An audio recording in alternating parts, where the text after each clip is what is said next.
All right, we are now about to study chapter 18, part 3 of the Moreh Nevuchim. And the pages I'm calling out are again from the Shlomo Penis edition, volume 2. We are on page 474. I think this is lecture 103 in our series. And I hope everyone had a nice last class was before Yom Kippur, so it seems like a lot has transpired since then. Through Yom Kippur and Sukkot and Shmini Atzeret and Torah. I hope everyone had a wonderful holiday season and that we have a great year, and a year in which we will probably finish the Rambam's Moreh Nevuchim. So that's not a promise because it may take longer, but today I hope to do chapter 18. So just a quick reminder. Rambam is discussing the extremely difficult subject of God's providence. And he's in chapter 17, which took us several weeks, was a long one, in which he introduced his idea of providence. And he introduced it by saying several ideas that various philosophers over time had about God's providence. And then he introduced the Torahs, and he gave his explanation for what the Torah's idea of providence is. And as a reminder, the first one was the idea there is no providence, period. If there's that was the idea of Epicurus, right? That if there is a creator, he created the world and it just does its thing. No providence, period. The second idea was the idea of Aristotle, which was, or at least Rambam's understanding of Aristotle's idea, which was that there is providence. Providence stops in the sublunary world. The sublunary world means the world beneath the sphere of the moon, which is, in modern terms, would refer to the world that you and I live in and experience. And that is, and so there's only once you get to the sublunary world, according to Aristotle, there's only providence regarding the general species. Like there's lions have all that they need because God made it that way, that they need what they need to be lions, and human beings too. We have all the qualities that we need to be human beings, and that's providence. But that's it. After that, there's nothing. The third one was that there's nothing due to chance. Like God's providence goes over every single little thing that exists, right? Which basically nullifies the idea of free choice, right? And has its own bunch of philosophical problems. The fourth one was that there is choice, and everything that we get, we deserve, whether it's good or bad, and 100%, but then the Rambam said what that leads to is not understanding then why good people benefit, why bad people don't suffer, why how could good people suffer, etc. And he brought a whole bunch of philosophical problems that came out of that one. And then he said the idea of the Torah, and the idea of the Torah, number one, he preserves the idea of free choice, right? That we all have free choice. He preserves the idea, and he brought proofs from the Torah that that's the case. He preserves the idea that we have, that God has providence, that he does care about, what we do, and how we do it, and the effects that we have on this world. And there is such a thing as reward and punishment. All of these were ideas. And then the Rambam tried to explain in his own understanding, which started on page 471, was how this can all work. How does, we don't see that that's what happens. So just to summarize what Rambam told us so far, and he's going to continue to elaborate that on 18 in the chapter we're going to study together today.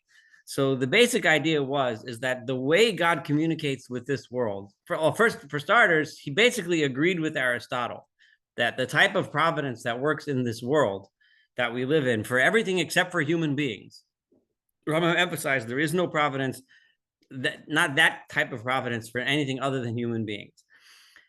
So in that sense, he agreed with Aristotle that God set up the world with the natural rules that run it, right? Trees grow leaves, trees drop their leaves in some season, but there's no providence in every single leaf. The work of nature runs as nature runs. Animals have what they need to survive and live and thrive and reproduce, etc. And human beings too. However, the way that Rambam had explained in many places before, the way that God, so to speak, communicates, the way we attach ourselves to God's providence is through our intellect. And remember, Rambam explained, especially when he discussed prophecy, the nature of prophecy, we purify our intellect by learning how to use what Rambam calls the active intellect. The active intellect, which we're supposed to, every human being is made up of like a conflict. Part of us is the imaginative faculty, which is what our brain that interacts with the world through the five senses through which we see things, perceive things. And if we are totally animalistic and all we use is our imaginary faculty, then all we will do is to be totally selfish and be completely selfish. However, through our active intellect and through study of science, study of the Masa Bereshit and the Masa Merkava, as Rambam explained, physics and metaphysics, right? And it's through the study of Torah and through perfecting ourselves morally and ethically, we learn how to use our active intellect to control our imaginative faculty so that everything we do is all for the right reasons. It's all in the pursuit of truth, all in the pursuit of living the life that we're supposed to live. And in that sense, because the active intellect directly is getting emanations straight from God, in that sense, the more we use that active intellect, the more we exercise and the more we experience and the more we live by God's providence. Now, so that's what he explained at the end of 17. And I can't remember if I pointed this out last time, but what you end up feeling is you have an incredible construction of what providence then becomes. What providence now becomes is when we exercise free choice, right? What we are doing is we're doing God's will in this world. I mean, in other words, when we exercise free choice for the right reasons, right? Because our intellect is perfect. Our control over our emotions, our control over our drives and our urges is honed to the degree where we're living 100% perfect. And it's informed by knowledge of everything. Remember, Moshe Rabbeinu, Rambam said many chapters ago, achieved the highest level a human can achieve by knowing everything there is to know, right? By understanding everything, which is an incredible achievement. By doing that, what we are doing is exercising God's providence. In that sense, we're living exactly how God wants us to live. And the lives that we experience is pure good, is pure joy. Now that we understand that, it's an incredible feeling if you think about it, to the extent that we use our intellects, right? Which means, that's the extent to which we are experiencing God in our life. It's an incredibly powerful idea. When we study, when we learn, when we understand something, when we know something, whether it's secular or religious, because in Rambam's mind, there's no differentiation between the two. When we use truth to live our lives, and we live our lives by truth, then we're exercising and experiencing God's providence. And so now that we got that, now we can start chapter 18, which I hope to finish 18 tonight. Maybe we'll get a chance to start 19, but if we just do 18, I think that'll be quite an achievement. So just for starters, 18 on the bottom of 474. After what I have stated about providence singling out the human species alone among all the species of animals, right? I say that it is known that no species exists outside the mind. And now here, this brings up a philosophical debate between nominalism and conceptualism, right? The idea that this is a philosophical debate, so which it rages through the centuries. The question is when we come up with a concept or an idea that helps us explain or understand the world around us. So let's just use a simple example, mathematics, right? We come up with these concepts of number 1, 2, 3, 4, and then we come up with concepts you can add, subtract, and it helps us understand so that when we drive around the world and I say, okay, I passed 3 streets and now I know the 4th street is where I'm supposed to turn. So we have these mathematics that helps us make sense of the world. And of course, in even more complex ways than that. But is there actually such a thing as those numbers, right? Or is that those numbers exist completely within the human brain? There's no reality of numbers in this world. That's what a nominalist would say. A conceptualist would say that no, the numbers do exist, right? They're not just a They're not just a concept in the human mind. They exist, but we create images, we create those ideas in our mind to help us understand what we're seeing. But what we're seeing, those concepts are real. Now, that's enough to understand what the Rambam is about to say now. And the idea of a species, remember, Aristotle had said, according to Rambam's understanding, Aristotle had said that there's only providence with regard to the species. Now, you and I, how do we decide? Why is there such a thing as a human species? Well, you and I and people from time immemorial have developed a concept of a human being. A human being looks a certain way, acts a certain way, does certain things. So we developed a concept in our mind, and it helps us make sense. So when we're walking down the street and you see a dog, that's a dog, right? And you see a person, oh, that's a person, and you conceptualize it. The person, I'm going to go and shake his hand or her hand, and I'm going to say, how are you doing? Good morning. The dog, I'm going to treat like a dog. I'm going to pet him on the head and give him a treat or whatever. So we develop these concepts simply in order to make sense of what's around us. So, but there is no actual entity called a species of a human being. Now, there is an entity of you and me, of Reuben and Shimon and, Joe Smith. There's that person exists, right? So, so it is known, Rambam says, I say that it is known that no species exists outside the mind, but that the species, so therefore, because providence works through intellect, the Rambam is telling us this, in other words, in contrast to Aristotle's idea, because providence works through intellect, right? There is no such thing as species, right? So there is no such providence, individual providence to the human species. There's individual providence to me and to you and each and every one of us. So, and the other universals are, as you know, mental notions, and that every existent outside the mind is an individual or a group of individuals. Once you leave the mind, you can say, okay, there's a bunch of people there, there's a guy there, but there's no human, right? That's just a concept. That's just a concept in our mind. This being known, it is also known that the divine overflow that exists united to the human species, I mean the human intellect, is merely what exists as individual intellects. So that overflow, God's speaking, so to speak, and not even so to speak, because this is how Rambam explained to us prophecy works, through our intellects, because we all have a little bit. Remember, we all have a little bit of that idea of prophecy in us, right? Which is merely that which exists as individual intellects. So you and I, when we're thinking, when we're using our minds, when we're sitting here tonight, understanding and studying these things, we are getting straight from God, right? These ideas in our mind, what is overflowed towards Zaid, Umar, Khalid, and Bakr. That's the equivalent of Jane and John Doe, right? Of Rambam's day.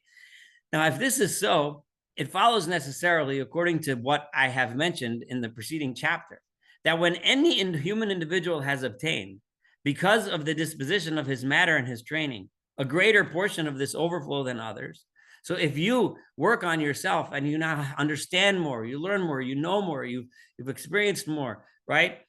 So then providence will of necessity watch more carefully over him than over others. Now, it's important for us to be careful. When he says watch more carefully, it's a language that sounds very non-Maimonidean. It makes it sound like a magical thing. I learn more, and therefore God watches over me. And it's important for us not to fall into that trap. The Rambam is using that language because he doesn't have any other better language to use. But what he means is, and if anyone wants afterwards, you can ask me. I have a nice article by a professor from University of Wisconsin named Stephen Adler, who explains the point that I just made about how sometimes he'll use a language like that, but what he really means is that providence will watch over him because that person's knowledge, that person's experience, that person's living the way he's supposed to live, right? Doing what he's supposed to do, right? Using his intellect, that person is going to achieve more of what the way God wants him to live and the way the world is supposed to be. So he will enjoy more of that providence, so to speak. If that is to say, providence is, as I have mentioned, consequent upon the intellect, assuming, being consistent with my idea. Accordingly, divine providence does not watch in an equal manner over all the individuals of the human species. right? But providence is graded as their human perfection is graded, right? Providence, it's depending on how much you do. All of us, if we were to think, understand the situation that's before us, right? I'm applying for a job, and one job presents itself where I can do a lot of good, maybe make a little less money, but I'll have more time to accomplish and achieve the things I need to, and I'll have resources to do the things that I need to. And you think about it, and you do the research, and you understand it, and then you say, this one is a little shady, this one's a little better, a little bit more moral, this boss is less likely to ask me to do things that are wrong. And you make that decision, and then you achieve it, and you use that intellect to make a decision. You are exercising providence, so that when you get that job and you do good things and you earn the amount of money, and it gives you the opportunity to achieve and accomplish good things, you have just done providence. That was God, right, making the world a little bit better through the work that you did in that new job, right? When you decide, I'm going to spend my evening treating people properly, doing things right, studying Torah, making myself a better person, you have just exercised providence when your life becomes better, when other people's lives become better because they were with you and you made those good decisions. And and the same thing goes the other way. When you make a totally selfish decision and you don't think about it, you don't do what's right, you do what you want because of the what Rambam would call the imaginative faculty, or the part of us which is matter and not form, right? Based on your urges, based on your selfish desires, then you've created a bad situation. You've created a situation in which people suffer. So there you have it again. You do not have, and there you have a lack of God's providence, right? So in accordance with this speculation, it follows necessarily that his providence may be exalted, that watches over the prophets. And remember, in Rambam's mind and in his scheme, a prophet is one who has worked on himself or herself to the level where they've achieved knowledge of the world, knowledge of the Torah, and so on, and they have perfected that combination of the active intellect with the imaginative faculty, so that he has total control over his choices and decisions in his life, right? So then it's proportionate. His providence that watches over excellence and righteous men is proportionate to their excellence and righteousness, because they are righteous, because they are excellent. For it is this measure of the overflow of the divine intellect that makes the prophet speak. That's why that prophet gets up and speaks, right? So if you think about this, some of the most famous prophecies and the influence that they have had throughout history, when the lion will lay next to the lamb, or beat our swords into plowshares, those images, those ideas that have been planted by that prophet into the human psyche have brought about so much good and so much benefit, right? And that's providence. That's providence acting. For it is the measure of the overflow of the divine intellect that makes the prophet speak, guides the actions of the righteous men, and perfects the knowledge of excellent men with regard to what they know. As for the ignorant and disobedient, but people who are ignorant, that refuse to learn, they refuse to study and understand what's the right thing to do. What should I do? What are the consequences of this decision? If I do this, I might get a gain right now, but what's going to happen 5 years from now, 10 years from now, right? Am I going to destroy the world around me so that I can gain something now? If you don't take those thoughts and you make a decision now to do something which will be destructive later, their state is in despicable proportionality to their lack of this overflow. And they have been relegated to the rank of individuals of all the other species of animals. So then he's just a human being with no providence. He's just like the animals, right? God doesn't guide this lion to go and eat that deer. The lions eat deers because lions they have fangs and they have claws and they run fast and they can smell good and they know how to find deer and tear them up, right? So this person is the same thing. He's a human who has eyes, nose, and ears, and mouth, and he has a brain that's capable of doing all kinds of things for good or for bad. And he's the same thing, just like those animals. He is like the beasts that speak not. Rambam says, quoting from Tehillim. For this reason, it is a light thing to kill them, and has even been enjoined because of its utility. When a person is so destructive that they're destructive to other people around them, it becomes in cases justified in times in the Torah where we're commanded to kill enemies when they're evil and bringing about evil in this world, it becomes permissible. The matter is one of the fundamental principles of the law, which is built upon it. I mean to say, upon the principle that providence watches over each human individual in the manner proper to him. This is what it means when it says that God watches over us on different levels. The more we are, the closer we are to God, the more we use our active intellect properly, the more providence we have. Consider in what way the texts of scriptures speak of providence watching over the details of the circumstances of the patriarchs, right, of the avos, in their various activities, and even in their acquisition of property, and what they were promised in consequence of providence accompanying them. And I'm gonna open up the Hebrew here because I like reading it better that way. So if we look in Bereshis 15, right? Genesis 15, verse 1. Right?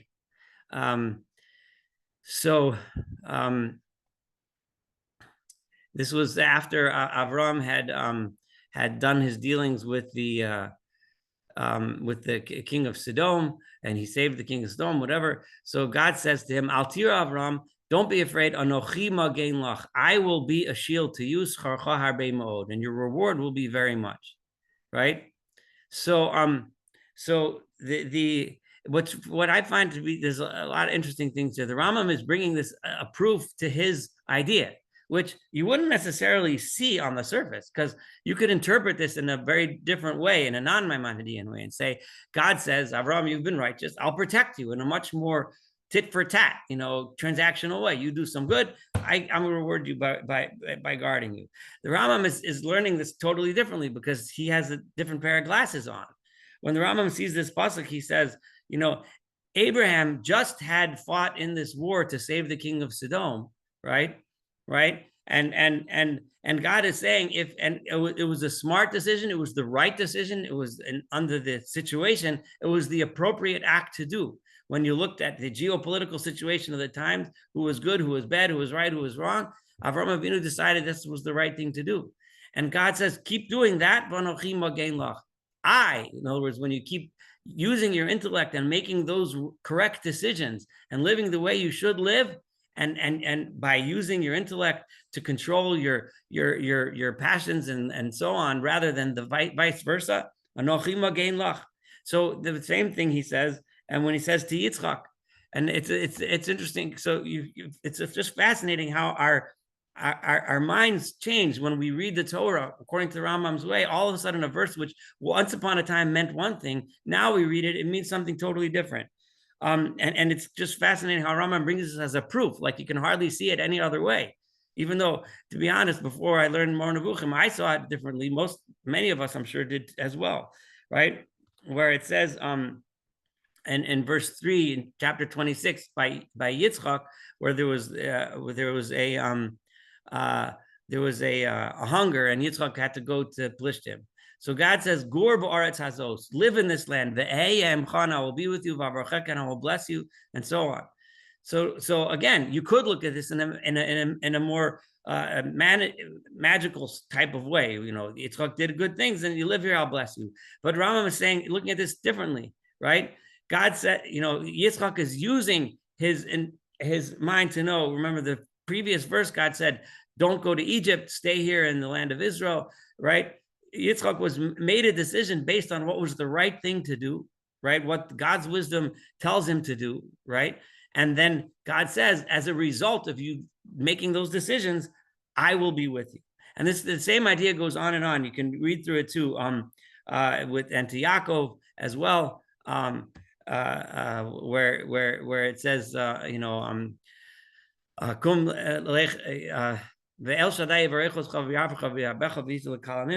goes on and on. A lot of these similar quotes, and the same thing when it comes to Yoshua, where God says, "I was with Moses, I will be with you." Right? So all of these are explicit affirmations of providence watching over them according to the measure of their perfection. And if you look at them carefully, you'll see in each one of those cases, each one of these people were at a juncture where they had just made some very serious and consequential decisions. and they're embarking on something where they're afraid. They're afraid of what the future holds. And God comes and says, if you stick with it, you stick with doing what's right, I'll be with you and it'll be okay, right?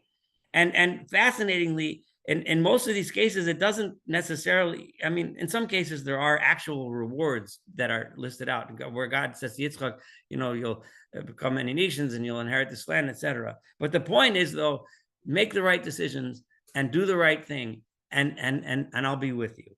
With regard to providence watching over excellent men and neglecting the ignorant, it is said, right? And this is in Shmuel, and I'll pull that up. Hold on one second. This is Shmuel Aleph, chapter 2, verse 9. So Ragli Chasidav Yishmar, right? God will guard the feet, the pathways of those who are as Chasidim, those who are faithful to God. Urishaim, but the evil ones, Bachoshech Yidamu, in the darkness they will be silenced. Now, or they will end or die, depending on how you translate Yidamu here. But regardless, again, in the Rambam's way of looking at this, it's beautiful. The idea here is the Chasidav, their paths of their lives, God will guard them because the paths that they're going to be choosing are the right paths. Whereas the Rasha, the evil person, Bachoshech, is in the darkness, because darkness means they're not using their brain, right? They're not lit by the light of proper decisions, of making decisions the way they're supposed to, of thinking the way they're supposed to, right? It's the darkness that leads that it's within the darkness that the Rishonim, that the wicked function, and therefore God's not with them. Okay, it says thereby that the fact that some individuals are preserved from calamities, whereas those that befall others, is due not to the bodily forces of the natural disposition. This being the meaning of the dictum, for not by strength shall man prevail, right? But rather it's to their perfection and deficiency, meaning their nearness to and remoteness from God. How do you fashion success? How do you get where you're supposed to go? Is by being close to God, meaning, as the Rambam is explaining this, using your intellect. And we see this in so many things in life, Now, obviously, I'm ignoring, right, the fact that you can find someone who lives a perfect life. I mean, famous being Eov or Job, and which Rambam is going to deal with these questions, but we all see it in our own lives all the time and in other people's lives around us, right? But generally speaking, the guy who, the famous story of the three little pigs, the one who builds the brick house, right? The one who, who takes the time to make sure it's done right is the one that the wolf doesn't blow the house down. The one that takes shortcuts and doesn't think and doesn't do is the one that gets eaten by the wolf. You take the proper precautions, you do the right things, and in most cases, that will have a much better likelihood of leading to success. For this reason, those who are near to him are exceedingly well protected. He will keep the feet of his holy ones, whereas those who are far from him are given over to whatever may happen to befall them. Because remember, wisdom in Rambam's mind doesn't just mean wisdom in Torah, right? Torah encompasses everything, all wisdom. And therefore, a person that exercises wisdom and lives his life that way is protected from harm. For there is nothing to protect them against whatever may occur. For they are like one walking in the darkness whose destruction is assured. If you make selfish decisions, if you take too much risk because you think there's a tremendous amount of gain, you're much likely to be the one who drowns in the boat that goes down when you're going some far off place and you get stuck in a storm. With regard to providence watching over the excellent ones, it is also said, and this is again from Tehillim, right? He keeps all his bones and so on. The eyes of the Lord are toward the righteous and so on. The texts that occur with regard to this notion are so numerous that they cannot be counted. I refer to the notion, so think about this, because most of these verses that the Rambam is saying, someone else would interpret very differently. They will interpret, I do a mitzvah, I get a reward, right? I learn Torah, God's going to give me a prize tomorrow. That's not what the Rambam is saying. He's using all of these proof texts to demonstrate a completely different idea. And that's the idea that if you live the way I told you to live, and that, then it will be good, right? And you really have to do it. And the more you do it, the better it will be. I refer to the notion of providence watching over human individuals according to the measure of their perfection and excellence. The philosophers too mention this notion. and he quotes Al-Farabi. Apparently this book, it doesn't we don't have this anymore, but those who have the capacity of making their soul pass from one moral quality to another are those of whom Plato has said that God's providence watches over them to a higher degree. Okay, so and I do warn, I'm warning you, if you want to say it that way, that this is, we haven't, Rambam, this is the core of Rambam's idea of theodicy, right? It's not the whole deal, right? So there's going to be more to it. We're going to be working through this idea of theodicy, but we're starting to get a picture of how it works, how a person like the Rambam, who's been teaching us so much about how the world works according to the laws of nature. When it says that God interacts with the world, it's because he set the world up this way. It's starting to make more and more sense that God set the world up in such a way that when we act properly, we have a better result. We have a better life, right? And when we don't act properly, we have a worse life. That's how the world was built, according to the way the Rambam understands it. And we're getting closer and closer. With every one of these paragraphs, it starts to get zeroed in more and more and more, right? It starts to make more and more sense. Consider how this kind of consideration has conducted us to the knowledge of the correctness of what all the prophets, may peace be upon them, have said concerning individual providence watching over each individual in particular according to the measure of his perfection, and how this consideration follows necessarily from the point of view of speculation, provided that, as we have mentioned, providence is consequent upon the intellect, right? It would not be proper for us to say, and here he's taking a swipe at Aristotle. I'll stop. I see Yosef, you have a hand up. Go ahead. Didn't want to interrupt. Usually I only ask at the end, but Okay. a lot of people have a problem with bad things happening to good people. I think I'm better with that. But bothers me the most is when really, really bad people, like the leader of Germany in 1939, are successful for 6 years, and you don't see, like, there was a downfall. Obviously he was punished, but you don't see it sometimes even in your life because so many Yeah. people died. And Yeah. How is it that, when you mentioned that hurts you more, it's that's harder to get a handle on, right? But when bad people, especially really bad people, are successful.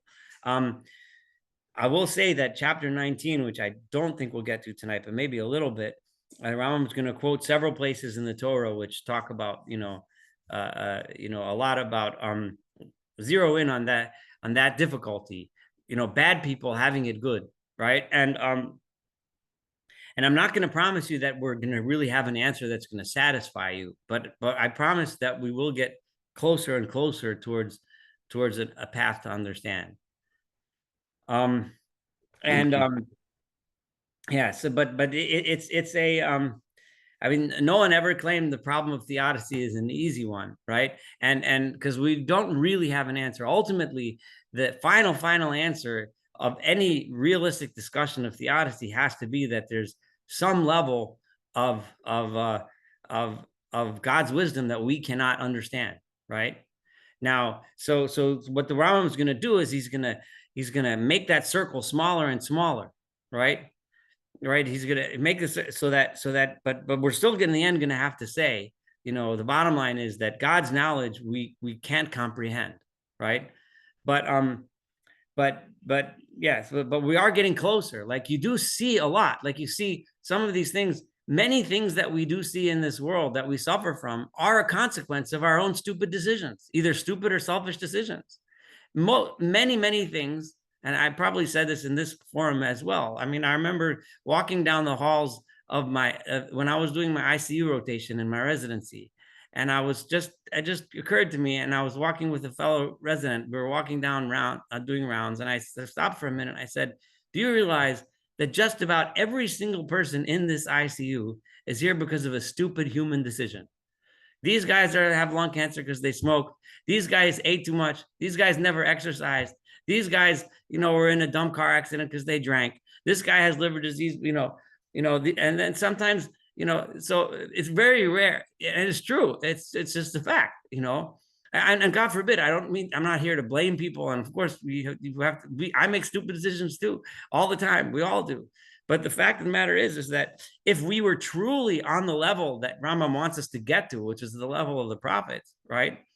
Where we truly used our knowledge and made the right decisions, the likelihood of these things. I just heard on the radio today, a woman in Pennsylvania who hit the age of 114. So she's now the oldest woman in North America. Not, I don't think in the world, I think someone else, but in North America, she's the oldest woman. And they asked her on the radio, they asked, like, so what's your secret? She said, I never drank, I never smoked, I like to listen to music to relax, and I love to cook and bake. And it was just, but the key things that hit me, I never smoked and never drank. How many people die because they have those? Does it mean that if you don't smoke and you don't drink, you're going to live to 114 and get interviewed on the radio? Not necessarily, but it certainly has an effect, right? So it would not be proper, Rambam says, I'm going back, for us to say, and here he's taking a swipe at Aristotle, right? That providence watches over the species and not the individuals, as is the well-known opinion of some philosophic schools, namely Aristotle, right? In other words, that God watches over the species in the sense that he set up the world in such a way that the species of the world have what they need in order to be the whatever it is that species is. For outside the mind, nothing exists except the individuals, right? There is no, what we see, there's just you and me, right? The concept of species of humans, right, is so God's providence to each one of us as individuals is different, right? There is, of course, a species-wide providence that Rambam admits to for animals and for humans that are equivalent to animals, right? But the ones that don't use their intellect at all, but it is to these individuals that the divine intellect is united. Those people that use it, and most human beings, the vast majority, do at some point have that moral compass and think and make decisions, and to the extent that they use it the right way, that's providence. Consequently, providence watches only over these individuals. Consider this chapter as it ought to be considered. For through it, all the fundamental principles of the Torah will become safe for you and conformable for you to speculative philosophic opinions. This is how if you remember this idea, then everything you learn in the Torah is going to conform. It's going to philosophically make sense, and the Torah will make sense. And all of a sudden, when you start reading things in the Torah that it says, if you do things that are good, if you live a proper way, then you're going to have a good life. It conforms philosophically and Torah-wise. It makes sense. I say this, I know we've been through this, but just think about it. If we had a society where there was no such thing as interest, right? People wouldn't become impoverished, right? When they had to borrow money, right? If we had a society where everyone left the corner of the field for the poor, we wouldn't have starvation. If we had a society where people were kind to each other, empathetic to each other, we took a day of rest so that we can refresh ourselves and live with our communities and learn and study and teach, right? If we did all of the things that we're directed to do that make sense, that are right and proper, there wouldn't be so much hunger, there wouldn't be so much strife, there wouldn't be so much, the world would be better, right? And we'd fulfill the promises that the Torah has to give us. So all of a sudden, it all starts to make sense. After we have mentioned, and I'm on the top of page 477 now, after we have mentioned the opinion of people engaged in speculation concerning providence and the manner in which God governs the world, I shall also sum up for you the opinion of the people of our religious community concerning knowledge, and a discourse of mine about this, das, knowledge. And here he's going to, in the next chapter, he's going to differentiate between God's knowledge and our knowledge, right? In other words, because he's telling us, right, that it's all consequent upon our intellect, upon our knowledge, right? Our knowledge, if we use our knowledge, and it's true knowledge, we're basing it on real knowledge, not on messed up nonsense, right? So then we're going to live better lives, and we'll experience the providence of God. So what is this knowledge? How does this knowledge work, right? And he's going to immediately jump into deeper into the question of theodicy, right? Because when we see things, we think, right? We think that justice should mean this, right? But then we see that, and we do, and then we say, oh, there must not be any knowledge. God must not have knowledge. God must not be fair, right? So Rambam is going to point that out to us and say we're making a mistake as to what knowledge really is. What's das, and differentiate between God's knowledge and ours. And that's what he's about to start in chapter 19. But before I do 19, let me stop and see if anyone has questions or observations, comments on chapter 18.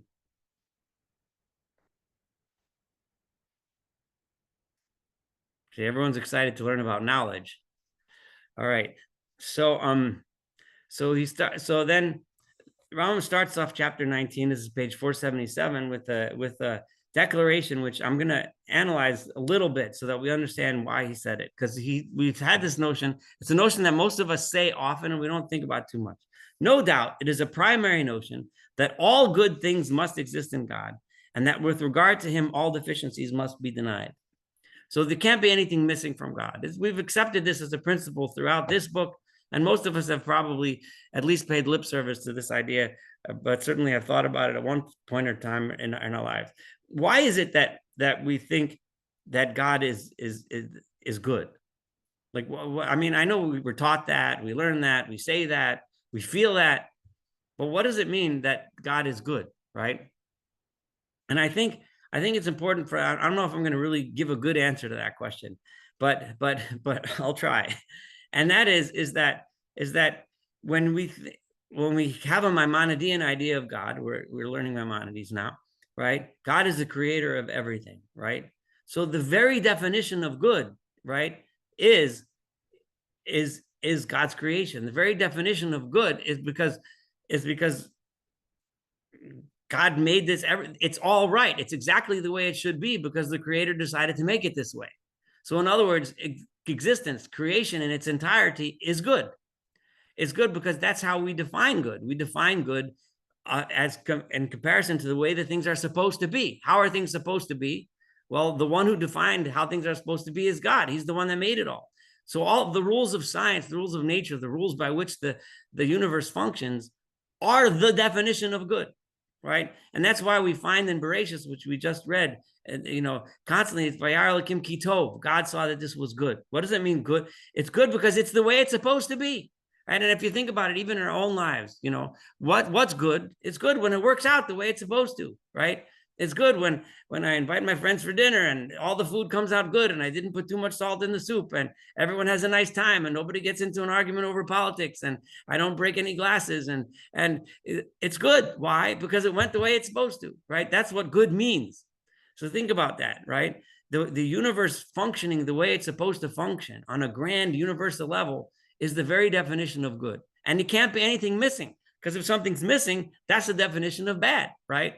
Right? If there's something that's not there that's supposed to be there, then it's not working, it's not functioning, right? So, and that's why the notion of God being the ultimate good and God not having deficiencies is so fundamental. So, excuse me, it is almost a primary notion that ignorance with regard to anything whatsoever is a deficiency, and that he may be exalted is ignorant of nothing, right? So as a consequence of saying that God is good and there's no deficiencies, if there's no deficiencies, that means there's no deficiency of knowledge either. So there can't be a thing that God doesn't know, right? Because that would be a deficiency. There would be something missing, right? However, what incited, as I have mentioned to you, so why did some people then go ahead and think that God must not know, right? Right? Or the world is not good. God does not know or does not care what I do or what happens on this world. Why do people think that way? Right? Because what incited some people's speculation to have the temerity to say, right, he knows thus and not otherwise. God only knows this, but he doesn't know that. Right? And what they imagined as to the lack of order in the circumstances of the human individuals. In other words, what is it that made them think that? Is because they saw things happen among human beings, right? And there's a lot of key words in this sentence, and I'm going to point them out, right? The lack of order in the circumstances of the human individuals. Remember, Rambam said the world isn't just for human beings, right? The world is for all of God's creation. He emphasized that and he banged it into us over and over again. He repeated it week after week after week, right? So when you and I look at each other or we look at other people, the guy down the block, the guy up the street, the politician I don't like, right? And we look at them and we see things that don't conform to the order that we perceive in the circumstances of the human beings, right? That guy drives a Porsche, but meanwhile he's a blank of a person, right? And the other, so when we see other humans, we don't see the order that we expect to see. Yet most of these circumstances are not merely natural, right? But also consequent upon the fact that man is endowed with the ability to act and with reflection, right? Most of these things that happen because of a reason. Now, remember, that doesn't make it good or fair, right? If, let's say for a moment, right, the world happens because a person figures out a way to manipulate other people, right? Or an unfairness results from a political system per se, that people learned how to manipulate in order to make some be oppressed and some be rewarded, right? So those circumstances were created by human beings, maybe large geopolitical forces, but they're still bottom line made by human beings. We thought, we did, we created, and we ended up with a system that was bad or good, right? The prophets have already mentioned, so when people see that, they automatically assume that God's not fair, right? Or they assume God doesn't care, right? One of those other conclusions, right? But meanwhile, if you really look at it, it wasn't God. It was circumstances that people made, right? The prophets have already mentioned that the ignorant infer that the deity has no knowledge of our actions, right? Because we think that when so-and-so comes and punches me in the face, God should immediately smack him in the face, right? We don't see it. That would be fair, because that's how I perceive fair to be. The circumstances of that guy that punched me should be he gets punched, right?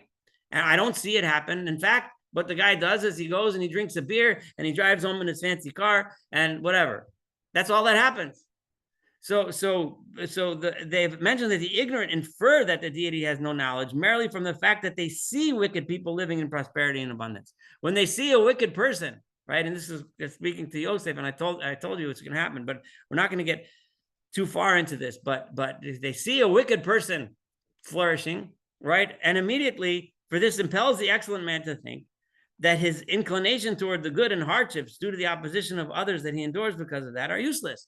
So if you're a good guy and you say, I've been working my whole life, I worked so hard, I went to school, I got a job, I worked 9 extra hours, I worked extra days, I was honest, I paid my bills, I didn't cheat, I didn't hurt anyone, and here am I struggling, I can hardly afford to buy, to pay my rent, and that other guy who cheated and wheeled and dealed and did all kinds of things that were not exactly kosher, and he has a big house and he's driving around in his Porsche, right?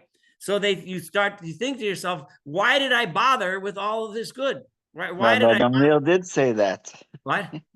Rabbi Gamliel did say that when he heard the heavenly voice about Rabbi Elazar ben Dordaya, who, with 1 hour of tshuva, went straight into heaven. Went straight to heaven, yeah. And these are questions that a person asks, and people, it's natural for us to ask that, right?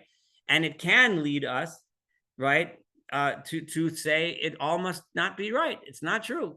Either God doesn't care or he doesn't know, right? Right? That's a conclusion. It's a logical conclusion that many people make. And the Rambam is saying, this is why so many people make these decisions, right? When they see that. Thereupon the prophet has mentioned that he had let his thought wander freely with regard to the subject until it had become clear to him that things should be considered as they are in their final outcome and not in their beginnings, right? So, and he's referring to the prophet, and over here he's referring to in Tehillim, and I'm going to read this Tehillim. I think it's a good way to end tonight. But there's this chapter 19. There's a lot in here. So but I'm gonna let me pull up this Tehillim. It's Tehillim 73. So it's Ayin Gimel. I have it up here somewhere. Let me see.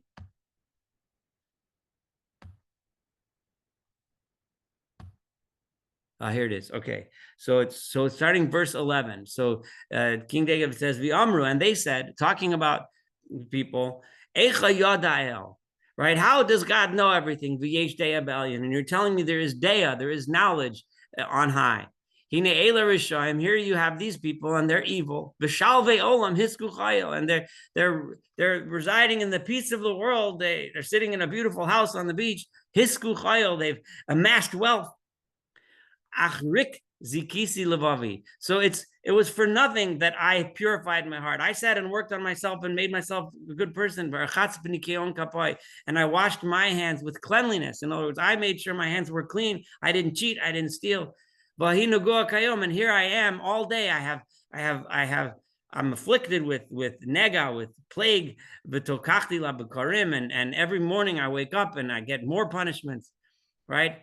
Im amarti, had I said these things as saparachim, and said things like this, hine dor bonecha bogadati, right? Then I would have been rebellious against your children. Imagine for a moment if King David, right, would have made, King David talking now in Psalms, would have made this observation and said that all my work is for nothing, right?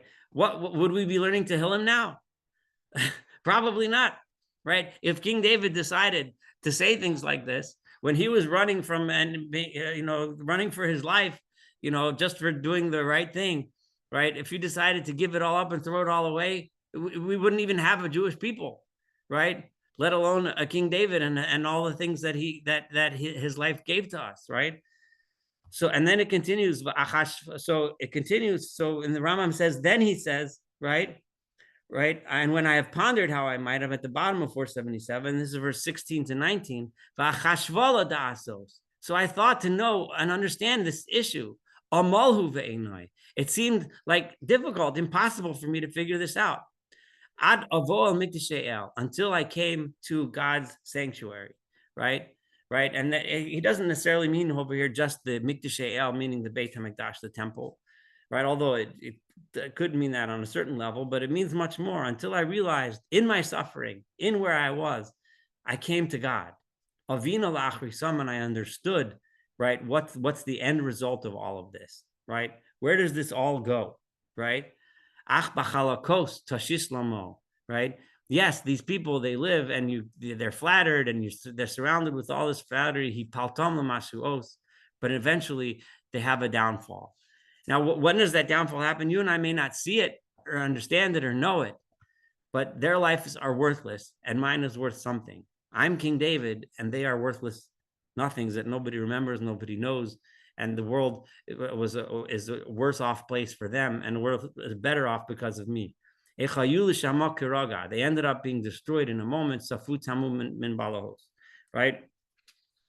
Now, again, there may be many times when we see people that are evil that we don't see them, suffer like the way King David is describing.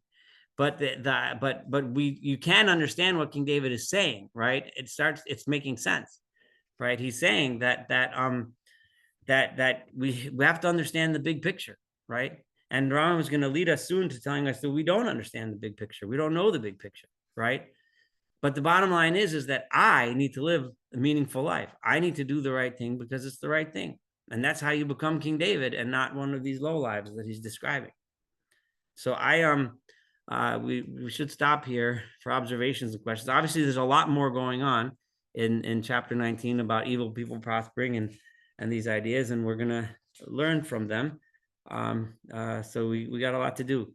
But it's I hope as we're zeroing in more and more and more onto Rambam's understanding of the ideas of theodicy and what providence is. I hope you find this enriching as I do. The floor is open if anyone has comments. Thank you so much. All right. So Mir Hashem, God willing, next week we'll be here again and we'll study some more. All right, everyone. Thank you, Saul. Yes, have a wonderful. Take care. Bye-bye.